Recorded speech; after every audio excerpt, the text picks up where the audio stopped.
questions. Tout d'abord, un cessez-le-feu va-t-il entrer en vigueur à Gaza? Un accord serait sur la table, d'après Donald Trump. Israël accepterait cette trêve, toujours selon le président américain, qui appelle le Hamas à faire de même. Après 20 mois de guerre, y a-t-il donc un espoir de paix? Réponse avec Benoît Feit. Cette proposition de cessez-le-feu a été annoncée par Donald Trump alors qu'il doit recevoir Benyamin Netanyahou à la Maison-Blanche la semaine prochaine. La proposition aurait été acceptée par les Israéliens, selon le président américain, qui met ainsi la pression sur le Hamas.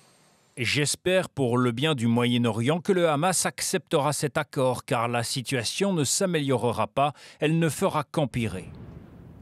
Cette annonce intervient alors que l'offensive israélienne semble s'intensifier dans la bande de Gaza, où l'avancée des chars accompagne les frappes incessantes qui font chaque jour de nouvelles victimes. Comme dans ce camp de déplacés frappé cette nuit à Khan Younes. Ils sont venus ici en pensant que c'était une zone sûre, mais ils ont été tués. Qu'est-ce qu'ils ont fait pour mériter ça?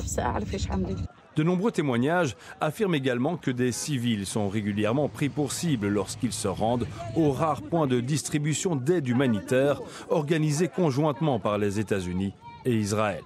L'armée israélienne affirme mener l'enquête, mais elle peine à convaincre.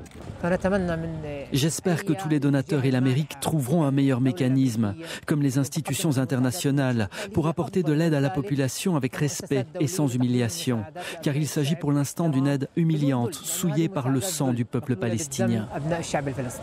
C'est dans ce contexte de guerre intense qu'intervient l'annonce américaine d'un cessez-le-feu imminent à Gaza. Une annonce qui n'a été pour l'instant confirmée ni par le Hamas, ni par les ministres d'extrême droite les plus radicaux du gouvernement israélien, dont Itamar Ben-Gvir, qui s'est au contraire engagé hier à terminer le travail à Gaza, selon ses propres mots.